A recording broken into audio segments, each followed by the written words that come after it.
महाराष्ट्र में हुआ है, उससे पहले हरियाणा में हुआ और उससे पहले लोकसभा में हुआ, तो आने वाले समय में क्या ये हमारे साथ में नहीं होगा? जनवरी फरवरी में दिल्ली में चुनाव है, तुम सारे के सारे दिल्ली में रहने वाले हो, क्या यहां नहीं होगा? ये जो मोदी बेईमानी करके और अपने गुलाम चुनाव आयोग को, राजीव कुमार को बनाकर और जिस तरह से वो देश के साथ गद्दारी कर रहे हैं, संविधान को कुचल रहे हैं, कल दिल्ली का इलेक्शन ऐसे नहीं जीत लिया जाएगा, तब क्या करोगे तुम? तब तुम्हारी वोट नहीं लूटी जाएगी? लूटी जाएगी, जानते हो तुम, फिर भी बोलते नहीं है। क्यों नहीं बोलते भाई? कब बोलोगे? क्या जिम्मेदारी नहीं है? मैं मानता हूं ये जो काला कोट मैंने पहना है और आपने पहना है, क्योंकि हम संविधान को जानते हैं, हम लड़ सकते हैं, हम सारे वकील हैं और इतना तो जानते ही हैं कि संविधान इस देश का सबसे महत्वपूर्ण दस्तावेज है। वो महत्वपूर्ण इसलिए नहीं है कि बाबा साहब ने लिखा है या संविधान सभा ने उसको स्वीकार किया है, इसलिए तो है ही, लेकिन वो इससे भी ज्यादा महत्वपूर्ण इसलिए है कि देश के सभी नागरिकों के लिए जो अधिकार हैं, जीने के अधिकार, उनका व्यापक रूप से वर्णन उसमें है और वो किस तरह से सुरक्षित रह सकते हैं, इसकी पूरी व्यवस्था उस संविधान में है। वो संविधान इसलिए भी महत्वपूर्ण है कि वो संविधान देश की सरकारों को यह आदेश देता है कि उनको एक वेलफेयर स्टेट यानी कल्याणकारी राज्य बनाने के लिए किस तरह से काम करना है, यह अधिकार देता है। आप सब जानते हैं आर्टिकल 36 से लेके आर्टिकल 51 तक वो सारी चीजें उसमें हैं, राज्य के नीति निर्देशक सिद्धांत में। हमारे मूल अधिकार अनुच्छेद 12 से लेके 35 तक उसमें हैं साथियों, हम सब जानते हैं। अभी आपने प्रस्तावना भी पढ़ी सभी साथियों ने, ये सारी व्यवस्थाएं हैं, लेकिन उन सब व्यवस्थाओं के होते हुए भी क्या स्थिति आज की है हमसे छुपी नहीं है। अगर हम उसे देखना चाहें तो, अगर आंखें मूंद रखी हमने औरों की तरह, तब तो फिर कुछ कहना ही नहीं है। और मैं ये मानता हूं आप इस बात से सहमत होंगे कि सारे प्रावधान होने के बावजूद भी इस देश की निकम्मी सरकारें, निकम्मे राजनेता किस तरह से संविधान को पैरों तले कुचल रहे हैं, सबको मालूम है। पर बावजूद उसके हम भी चुपचाप इस सबको देख ही रहे हैं। वकील होते हुए भी हम उसको बदलने के लिए, उसको रोकने के लिए घर से बाहर निकलने की भी हिम्मत नहीं कर पा रहे हैं, यह जिम्मेदारी नहीं समझ पा रहे हैं। देश आजाद हुआ, कितने ही वकीलों की उसमें भागीदारी थी, उसमें योगदान था। हम बाबा साहब को अपना मुक्तिदाता मानते हैं भी वो, आज जो भी कुछ है उनकी बदौलत है।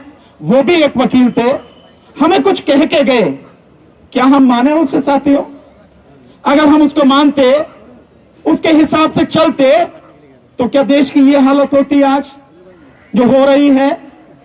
वकीलों के साथ में क्या हो रहा है बहुत दूर तो नहीं है, हम सबने लगातार ये झेला है। इतिहास है, कितने कितने डंडे वकीलों पे पड़े हैं, बेवजह पड़े हैं। और ये तो गाजियाबाद है, यही बराबर में लगा हुआ दिल्ली से क्या हालत हुई है, किस बुरी तरह से वकीलों को पीटा गया, आज भी हड़ताल चल रही है। ये इस देश में है, इस देश के संविधान के होते हुए ये सब कुछ है। और आप अपनी आंखों से देख रहे हो कि कैसे कैसे हो रहा है।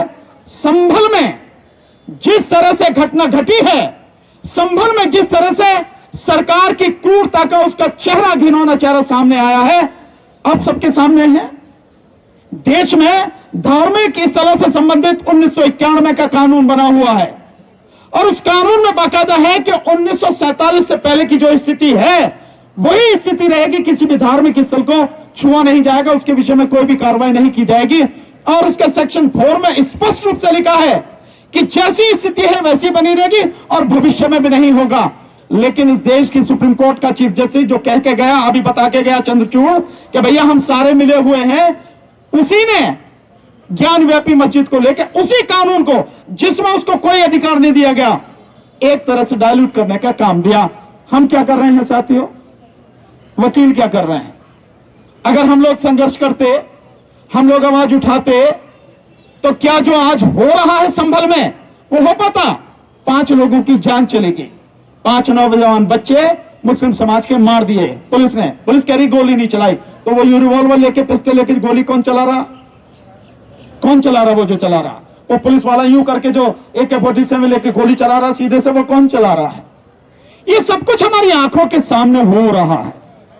ये संविधान दिवस मनाने का मतलब मैं ये नहीं मानता कि मैं आपको ये बताऊं कि संविधान में क्या लिखा हुआ है, किसने क्या कहा, उसने क्या कहा, पार्लियामेंट में जो बहस हुई, संविधान सभा में बहस हुई, क्या हुई, कितने पेज की है, कितनी किताबें, मैं इसका कोई मतलब नहीं समझता। ये सब आपने पढ़ी है, नहीं है तो पैसे से खरीद के लेके आओ, सारी डिबेट जो है आप पढ़ लो, संविधान को पढ़ लो, मैं इतना ही मानता हूं। पर जो बताना है, जो आपसे मैं मानता हूं कि आपकी जिम्मेदारी है, मेरी जिम्मेदारी, हम सबकी जिम्मेदारी है, उसे मैं ये बताना चाह रहा हूं। साथियों, हरियाणा के चुनाव हुए, उससे पहले देश में लोकसभा के चुनाव हुए, और अभी महाराष्ट्र के चुनाव। क्या आप सोच सकते हैं कि 5 महीने पहले जिस बीजेपी को बिल्कुल उस महाराष्ट्र की जनता ने बता दिया कि तेरी कोई औकात नहीं है, उसको एक तरह से बिल्कुल बेकार कर दिया, वही बीजेपी, वही एनडीए 5 महीने बाद इतनी जबरदस्त तरीके से जीत के आ रहा है। हमारे दिमाग में कहीं कुछ हलचल नहीं होती है क्या? हमारे दिमाग में कभी कोई इस बात को लेकर सवाल नहीं आता है, ये सब क्यों हो रहा है भाई? तो ये आज महाराष्ट्र में हुआ है, उससे पहले हरियाणा में हुआ, और उससे पहले लोकसभा में हुआ, तो आने वाले समय में क्या ये हमारे साथ में नहीं होगा? जनवरी फरवरी में दिल्ली में चुनाव है, तुम सारे के सारे दिल्ली में रहने वाले हो, क्या यहां नहीं होगा? ये जो मोदी बेईमानी करके और अपने गुलाम चुनाव आयोग को, राजीव कुमार को बनाकर, और जिस तरह से वो देश के साथ गद्दारी कर रहे हैं, संविधान को कुचल रहे हैं, कल दिल्ली का इलेक्शन ऐसे नहीं जीत लिया जाएगा, तब क्या करोगे तुम? तब तुम्हारी वोट नहीं लूटी जाएगी, लूटी जाएगी, जानते हो तुम, फिर भी बोलते नहीं है। क्यों नहीं बोलते भाई? कब बोलोगे?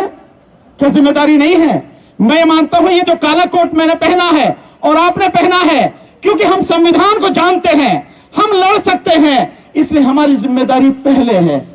पर कितने लोग लड़ रहे हैं? दिल्ली में 60,000 से ज्यादा वकील हैं, 60,000 से ज्यादा है, इसमें से आधे बीजेपी के होंगे, मान लो, मैं जानता हूं कि आधे नहीं हैं, पर फिर भी मैं मान लेता हूं कि आधे बीजेपी के होंगे, और भी निकाल लो और भी 10-20 हजार होंगे। 10,000 वकील तो ऐसे होंगे कि जो बीजेपी से नहीं, और जो चाहते होंगे कि संविधान के हिसाब से काम चले, कानून के हिसाब से काम चले, होंगे नहीं होंगे। लेकिन 10,000 में से कितने लोग सड़क पर आते हैं? जब संविधान की हत्या की जाती है, जब संविधान को पैरों तले कुचला जाता है, और वो व्यक्ति जो कह रहा है कि हम साल भर देश में संविधान दिवस मनाएंगे, बाबा साहब डॉक्टर अंबेडकर का बनाया हुआ संविधान, और 75 साल हो गए, पूरे साल मनाएंगे, वही आदमी बड़ी बेशर्मी से इस देश के संविधान को कुचल रहा है। हम सब चुप बैठे हैं, और आप चुप बैठोगे तो साथियों, आप अपनी बर्बादी, अपने जो बच्चे हैं उनकी बर्बादी के जिम्मेदार आप ही होगी, कोई दूसरा नहीं होगा। मैं बता रहा हूं आपको इस बात के लिए। तो संविधान दिवस जब आज हम मना रहे हैं, हमारी जिम्मेदारी है, और हमें यह सोच के जाना चाहिए, मान के जाना चाहिए कि हम वकील होते हुए अपनी जिम्मेदारी को निभाएंगे, और आने वाले समय में सरकार कोई भी हो, कितना ही बड़ा तानाशाह हो, कितना भी बड़ा गुंडा बैठा हो, उससे डरेंगे नहीं, और उसका मुकाबला करेंगे, और देश के संविधान को कुचलने नहीं देंगे, खत्म नहीं होने देंगे। तब तो इसका कोई मतलब है, अन्यथा कोई मतलब नहीं है। साथियों, हमारी आंखों के सामने अभी मैं आपको 2-4 आंकड़े बता रहा हूं, आपको इससे पता लग जाएगी किस कदर बेईमानी हो रही है, किस कदर बेईमानी की जा रही है, और बड़ी बेशर्मी और धड़ल्ले से की जा रही है। एक साला गंदी नाली का कीड़ा, मैं ये गाली दे रहा हूं, गंदी नाली का कीड़ा यहां आके संविधान को कुचल रहा। हम सब चुप बैठे हैं यार, सारे के सारे चुप बैठे हैं।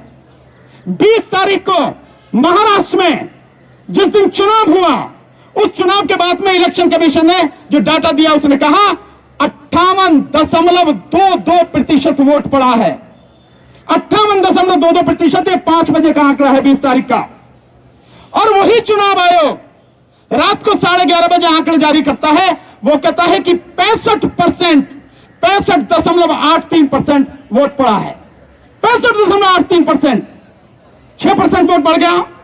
और वही 21 तारीख को आंकड़े जारी करता है इलेक्शन कमीशन नहीं, वहां का जो मुख्यमंत्री के अंडर में जो सूचना विभाग है, वो वहां पे आंकड़े जारी करता है जिसका कोई मतलब नहीं है। वो कहता है कि 1.03% वोट और बढ़ गया, यानी कुल मिला के 7.83% वोट बढ़ा दिया। और जब वोटों में कंक्लूड करते हैं इसको तो आता है 75,97,000 वोट, यानी लगभग 76 लाख वोट है महाराष्ट्र में बढ़ाई गई, जिसकी वजह से 101 सीट जीते बीजेपी और एनडीए जो है 101 सीट ज्यादा जीतकर आए हैं।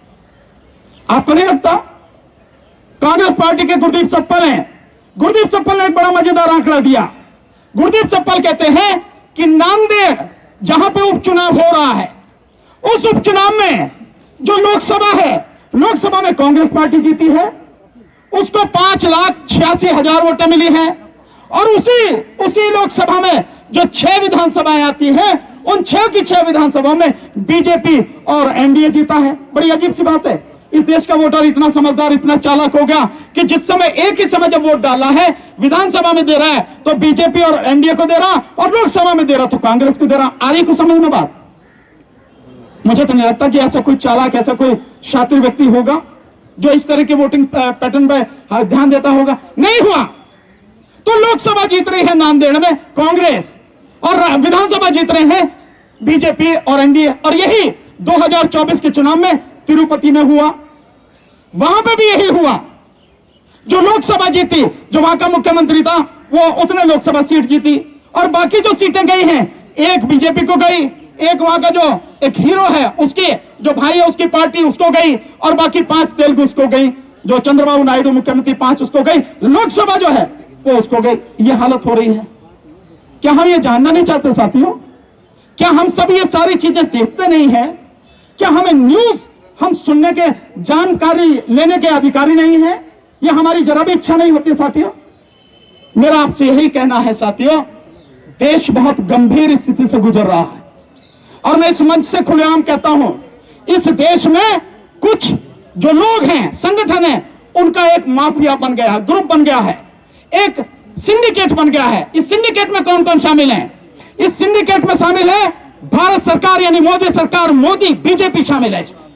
इसके साथ में शामिल है इस देश की अदालत, नीचे से लेकर ऊपर तक अदालत। मैं ये नहीं कह रहा कि सभी जजेस शामिल हैं, लेकिन अदालत मैक्सिमम लोग शामिल है, इस सिंडिकेट में शामिल है।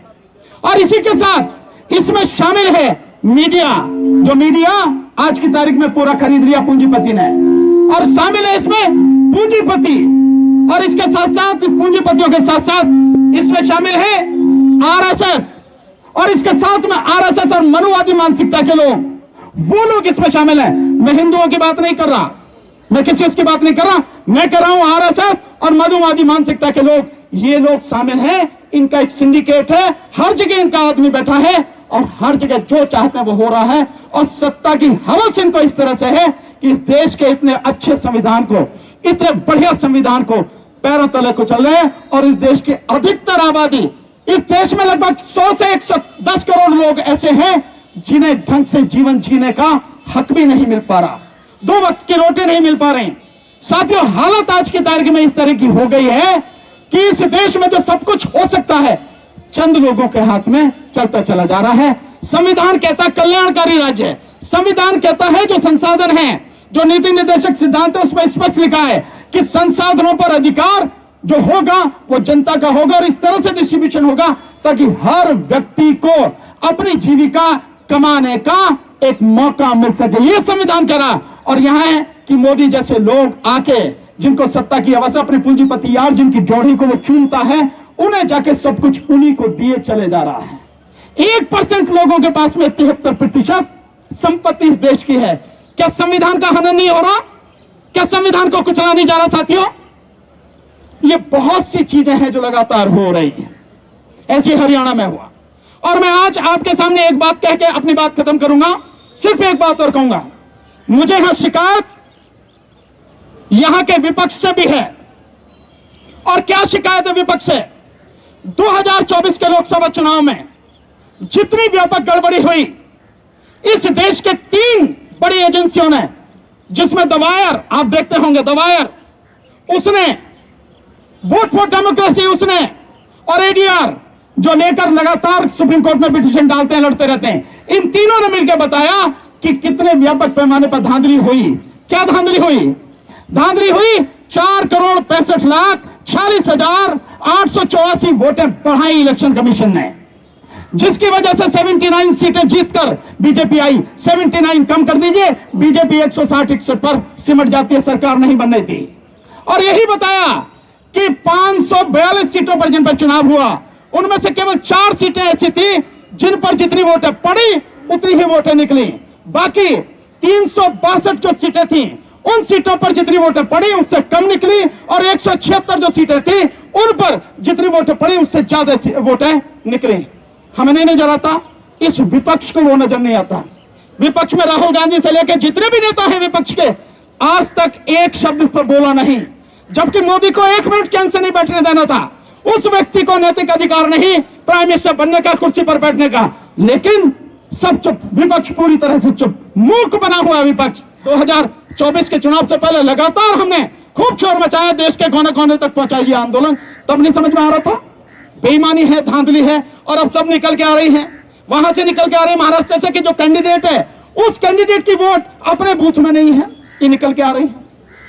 ये सारी चीजें बताने का एक ही मकसद है, आप मेरे भाई हैं, बहनें हैं, आप समझो इस बात को, अपनी जिम्मेदारी को समझो, नहीं तो कुछ बचेगा नहीं।